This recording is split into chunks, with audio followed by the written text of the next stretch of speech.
and that'll determine the first house we knock on. We just go around, wander aimlessly until somebody agrees to let us do a story about them. Okay. Hasn't done too good and got infection in it, so we've put off the cancer operation for a little while. Gary, do you want to come out? Hey there. Gary surprised us. He decided he'd come out and kind of set the record straight. I was just thinking she wasn't telling you much about her old man, you know. Yeah. And Gary was a pioneer. He did the very first radio stereo broadcast in the entire state of Utah.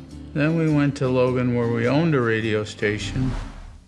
One day, kind of in the middle of nowhere, we ran across a man who really kind of helped to pioneer what I do, make it possible for me to be able to tell these stories in a way. And please stay tuned for the shocking update afterward. And we're going to spin it, and that'll determine the first house we knock on.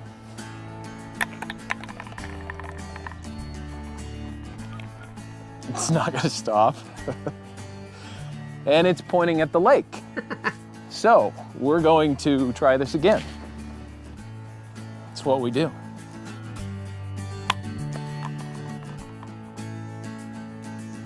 All right, that'll work. Nice house. We'll knock there and see what we get. Hi there, how are you?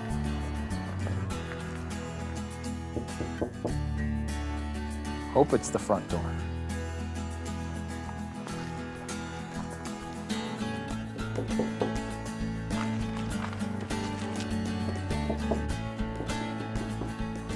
Hi there, how are you? We just saw you. Yes. Yeah, you were out walking your dog. Yeah.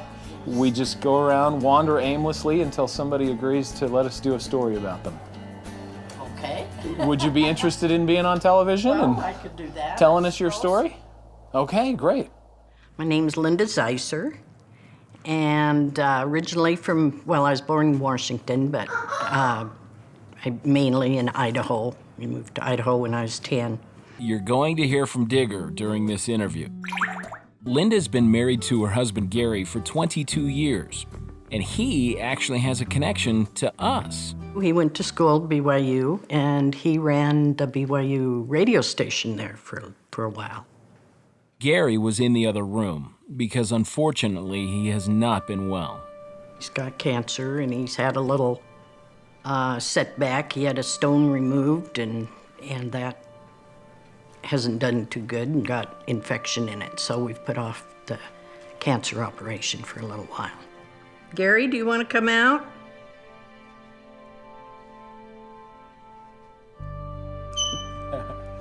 He's just got so weak lately. It's just sad. It's just, I think all the medications that he had, the pain medicines, and he had steroids and antibiotics, and it just... Hey there. Gary surprised us. He decided he'd come out and kind of set the record straight. I was just thinking she wasn't telling you much about her old man, you know. Yeah.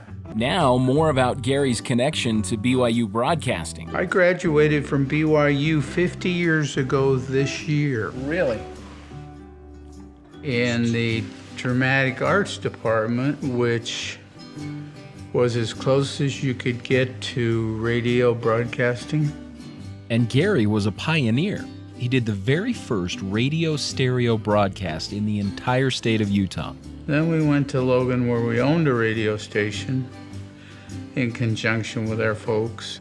At just 25 years old, Gary was the general manager of the station KLGN. I didn't last long in the broadcast business. It was a small town radio. It was tough racket in those days.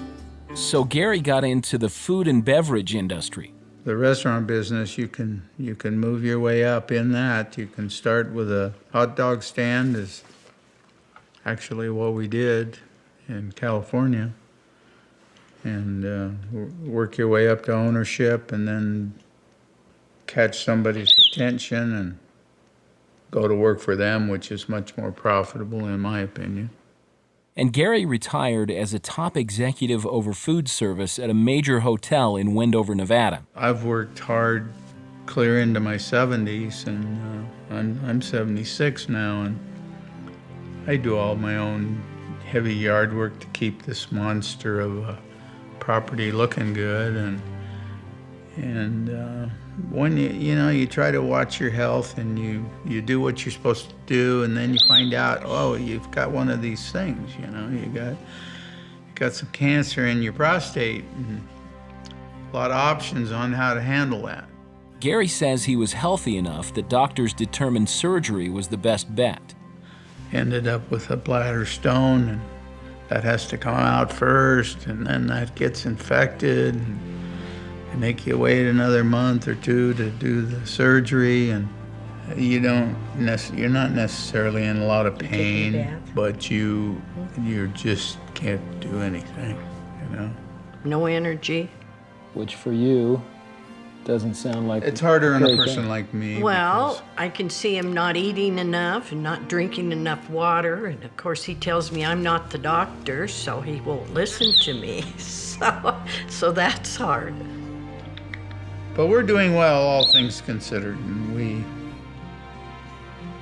I married a younger woman To take care take of. care of me in these times, and I've learned since that she married an older man to be better taken care of herself.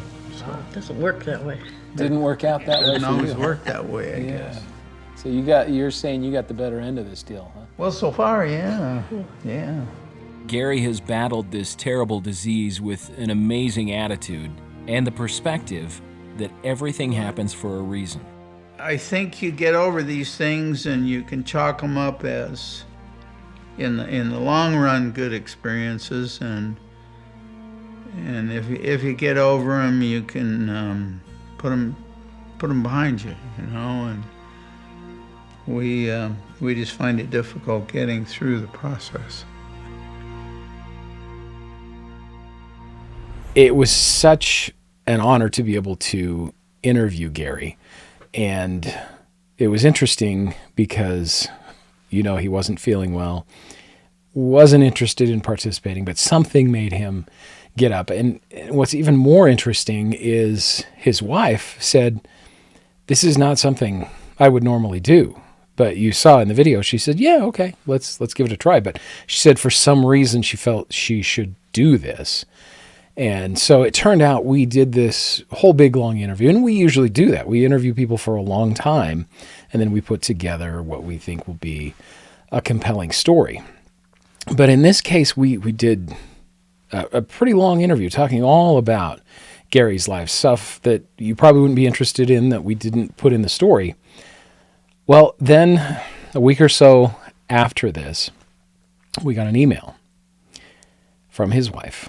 And she said he passed away the very next day, the day after we did that interview.